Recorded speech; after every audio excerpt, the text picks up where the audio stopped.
ஜாழ்ப்பாணத்தில் police உயர் அதிகாரியின் மகன் லஞ்சம் பெற்றமை தொடர்பான செய்திகள் வெளியாகி பெரும் பரபரப்பை ஏற்படுத்தி இருக்கிறது. லஞ்சம் கொடுத்தவர் தற்பொழுது அது தொடர்பாக முறைப்பாடு ஒன்றினை பதிவு செய்திருப்பதாக தெரிவிக்கப்படுகிறது. இந்த செய்தி தொடர்பாக இதிலே பார்க்க இருக்கின்றோம். மற்றொரு செய்தியாக யாழ்ப்பாண சுடலையில் போலீசார் 24 மணித்தியாலமும் பாதுகாப்பு கடமையில் ஈடுபட்டிருக்கின்ற நிலையில் அங்கு எந்தவித மின்சார வசதியும் இல்லாமல் இருப்பதாகவும் அதனை தாண்டி அந்த சுடலையிலே போலீசார் சாப்பிட்டு உறங்குவதாகவும் தெரிவிக்கப்பட்டிருக்கிறது. இது தொடர்பான செய்தி ஒன்றும் வெளியாகி இருக்கின்றது.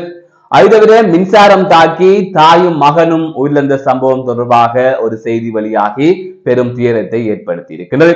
தமிழன் என்கின்ற காரணத்தினால் இளஞ்செழியனுக்கு பதவி உயர்வு வழங்கப்படவில்லை என்று ராமநாதன் அர்ச்சுனா அவர்கள் நாடாளுமன்றத்திலே பேசியிருக்கின்றார். அது தொடர்பான செய்தியும் வெளியாகி இருக்கின்றது. அம்பாறையில் தூக்கில் தொங்கிய நிலையில் உருக்குலைந்த ஆணின் சடலம் கண்டுபிடிக்கப்பட்டிருப்பதாக தெரிவிக்கப்பட்டிருக்கின்றது. அது தொடர்பான மேலதிகமான விசாரணைகள் இடம்பெற்று வருவதாகவும் தெரிய வருகின்றது. அது தவிர யாழ்ப்பாணம் நெல்லியடி போலீஸ் பிரிவிற்குட்பட்ட பகுதியில் பெண் ஒருவர் வீதியால் நடந்து சென்று கொண்டிருக்கின்ற போது அந்த பெண்ணின் தங்கச் சங்கிலியை மோட்டார் சைக்கிளில் சென்றவர்கள் பறித்து சென்றதாகவும் அதன் தொடர்ச்சியாக ஒருவர் கைது செய்யப்பட்டிருப்பதாகவும் தெரிவிக்கப்பட்டிருக்கின்றது. இந்த செய்திகள் தொடர்பில் தான் குறித்த தொகுப்பில் விரிவாக பார்க்க இருக்கின்றோம். அதற்கு முதல் ஜேகே ரிப்போர்ட் எனப்படுகின்ற இந்த யூடியூப் சேனலை சப்ஸ்கிரைப் செய்து கொள்ளுங்கள். தொடர்ந்து அருகில் இருக்கின்ற பெல் பட்டினை கிளிக் செய்வதனூடாக நான் போடுகின்ற செய்திகள் உங்களுக்கு நோட்டிபிகேஷனாக உடனுக்குடன் வரும். உடனுக்குடன் எனது வீடியோக்களை நீங்கள் பார்க்கக்கூடிய வகையிலே இருக்கும். நான் நடராசா ஜெயகாந்தன். தற்பொழுது விடயத்திற்கு வருவோம். ஜாழ்ப்பாணத்தில் போலீஸ் உயர் அதிகாரியின் மகன் லஞ்சம் பெற்றமை தொடர்பான ஒரு செய்தி வெளியாகி இருக்கின்றது. சில தினங்களுக்கு முன்னர் முச்சக்கர வண்டி சாரதி ஒருவர் குடித்துவிட்டு முச்சக்கர வண்டியை செலுத்தி இருக்கின்றார். அப்போது போலீசார் அந்த சாரதியை வழிமறித்து குடித்துவிட்டு முச்சக்கர வண்டி செலுத்துவதால் அவர் மீது வழக்கு பதிவு செய்திருந்தார்கள். அதன் தொடர்ச்சியாக அவரது வழக்குக்கான திகதி இடப்பட்டிருந்தது. இவ்வாறான சூழ்நிலையில் தான் ஜாழ்ப்பாணத்தில் போலீஸ் அதிகாரி ஒருவரின் மகன் அந்த வழக்கை நான் இல்லாமல் செய்கின்றேன் என்று கூறி அந்த முச்சக்கர வண்டி சாரதியிடம் 20,000 ரூபாய் லஞ்சமாக பெற்றதாக கூறப்படுகின்றது. ஆனால் 20,000 அவர் லஞ்சமாக பெற்றிருக்கின்றார். முச்சக்கர வண்டி சாரதியும் கொடுத்திருக்கின்றார். வழக்கு தள்ளுபடி செய்யப்படவும் இல்லை, வழக்கு வெட்டப்படவும் இல்லை. ஆனால் வழக்கு நடந்திருக்கின்றது. இந்த சூழ்நிலையில் நீதிமன்றத்தில் குறித்த வழக்கு கொண்டு செல்லப்பட்ட நிலையிலே நீதிமன்றத்திலே குறித்த முச்சக்கர வண்டி சாரதிக்கு 25,000 ரூபாய் தண்டப்பணம் விதிக்கப்பட்டதோடு 1 மாதம் அவரது சாரதி அனுமதி பத்திரம் இடைநிறுத்தப்பட்டதாகவும் தெரிவிக்கப்பட்டிருக்கிறது. அதற்கு பிறகாக சம்பந்தப்பட்ட நபர் அந்த போலீஸ் உயர் அதிகாரியின் மகனிடம் பேசியிருக்கின்றார். இவ்வாறு 20,000 ரூபாய் நீங்கள் வாங்கி இருக்கின்றீர்கள், ஆனால் நான் நீதிமன்றத்திலே தண்டம் செலுத்தி விட்டு வந்து நிற்கின்றேன் என்று அவர் கூறியிருக்கின்றார். அப்போது நான் முதலே உங்களுக்கு சொன்னேன் தானே, நீங்கள் நான் காசு வாங்கிய தொடர்பாக யாரிடமோ சொல்லி இருக்கின்றீர்கள் என்று அவர் வேறொரு கதையை சொல்லி அந்த பேச்சை நகர்த்தி செல்கின்றார். நான் நேரே சந்தித்து உங்களுடன் கதைக்கின்றேன் என்று கூறிவிட்டு அவர் தொலைபேசியை துண்டித்து விட்டார். இது தொடர்பாக யாழ்ப்பாண போலீஸ் நிலையத்திலே 20,000 ரூபாய் லஞ்சம் கொடுத்த குறித்த நபர் ஒரு முறைப்பாட்டை பதிவு செய்திருப்பதாகவும் அந்த முறைப்பாடு தொடர்பான விசாரணைகள் தற்பொழுது மேற்கொள்ளப்பட்டு வருவதாகவும் தெரிவிக்கப்பட்டிருக்கின்றது.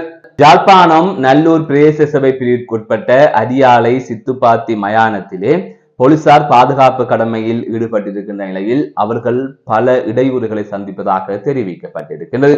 குறித்த சித்துப்பாத்தி மயானத்திலே கடந்த சில தினங்களுக்கு முன்னர் அங்கு கிடங்கு தோண்டப்பட்டது.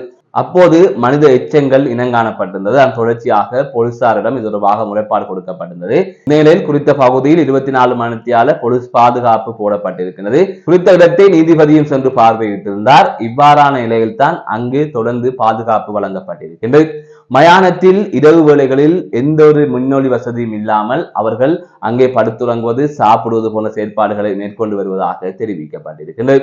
எனவே இது தொடர்பாக அவர்களுக்கு ஓரளவு வசதிகளை செய்து கொடுக்க வேண்டும் என்றும் பலர் கோரிக்கை முன்வைத்திருக்கிறார்கள். இது தொடர்பாக ஊடகம் ஒன்று நல்லூர் பிரதேச சபை செயலாளரிடம் பேசியிருந்தது. அப்போது இது தொடர்பாக கரிசனை எடுப்பதாக அவர் தெரிவித்ததாகவும் தற்பொழுது வெளியாக இருக்கின்ற செய்தியிலே குறிப்பிடப்பட்டிருக்கிறது. மற்றொரு செய்தியாக சூரியவெவ எனப்படுகின்ற பகுதியிலே மின்சாரம் தாக்கி தாயும் மகனும் உயிரிழந்த சம்பவம் ஒன்று பதிவாகி இருக்கின்றது. 5 வயதுடைய சிறுவன் சிறிய சைக்கிளில் விளையாடி கொண்டிருக்கின்றார். அப்போது பக்கத்து வீட்டுக்கு சென்றிருக்கின்றார். அந்த சந்தர்ப்பத்தில் பக்கத்து வீட்டிலே, அதாவது அயல் வீட்டிலே சட்டவிரோதமாக கம்பியிலே மின்சாரம் கடத்தப்பட்டிருக்கிறது.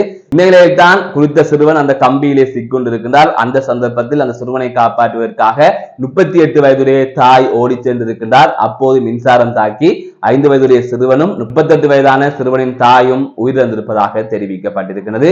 இந்த சம்பவம் பெரும் சோகத்தை ஏற்படுத்தியிருக்கிறது. தற்பொழுது குறித்த சம்பவம் தொடர்பான மேலதிகமான விசாரணைகள் மேற்கொள்ளப்பட்டு வருவதாக தெரிவிக்கப்பட்டிருக்கிறது.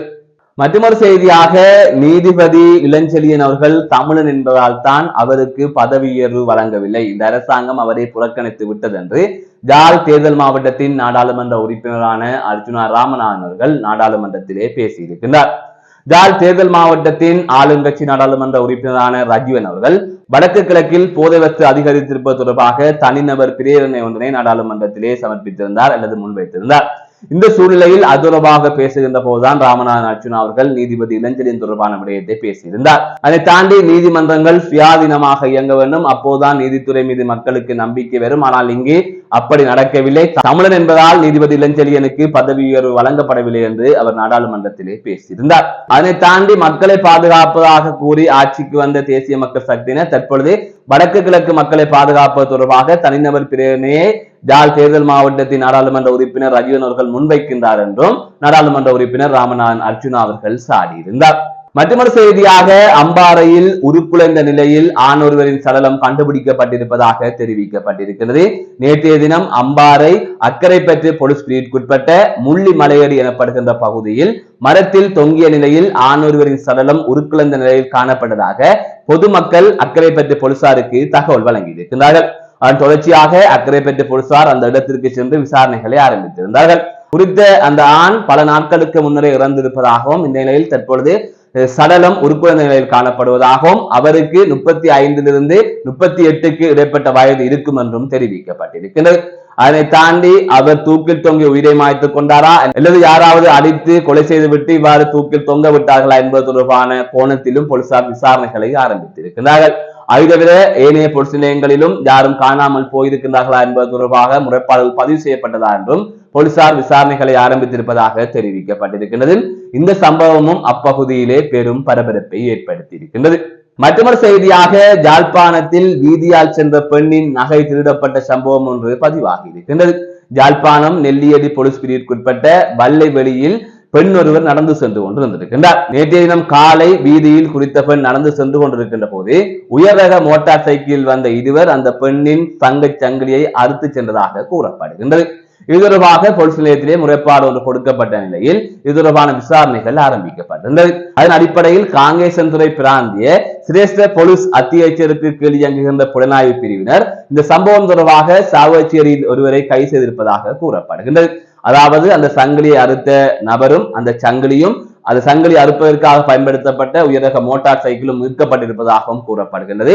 அதை தவிர அந்த சம்பவத்தில் இருவர் ஈடுபட்டிருக்கிறார்கள். ஒருவர் இவ்வாறு கைது செய்யப்பட்டிருக்கிற நிலையில் மற்றவரை கைது செய்வதற்கான நடவடிக்கைகள் முன்னெடுக்கப்பட்டு வருவதாகவும் தெரிவிக்கப்பட்டிருக்கிறது. ஜாழ்ப்பாணத்தில் தொடர்ந்து இவ்வாறான சம்பவங்கள் பதிவாகி கொண்டிருக்கின்றது. அதாவது வீதியில் வழிப்பறியில் ஈடுபடுவது, வீட்டுக்குள் சென்று திருடுவது, வாழ்வெட்டில் ஈடுபடுவது, இவ்வாறான சம்பவங்கள் நாளுக்கு நாள் வெளிவந்து கொண்டே இருக்கின்றது. இதற்கு பெரும்பாலும் காரணமாக இருப்பது போதை பஸ்ஸாகத்தான் இருக்கின்றது. போதை பஸ்ஸை கொள்வனவு செய்வதற்காக பணம் இல்லை அல்லது போதை பஸ்ஸை பயன்படுத்திவிட்டு இவ்வாறான செயற்பாடுகளில் ஈடுபடுகின்ற சம்பவங்களும் இடம்பெற்றுக் கொண்டுதான் இருக்கின்றது. இந்நிலையில் இந்த திருட்டு சம்பவத்தின் பின்னணி என்ன என்பது தொடர்பாக விசாரணைகளின் முடிவில் தான் தெரிய வரும் என்று கூறப்படுகிறது. மீண்டும் ஒரு காணொலி சந்திக்கின்றேன். நான் நடராசா ஜெயகாந்தன்.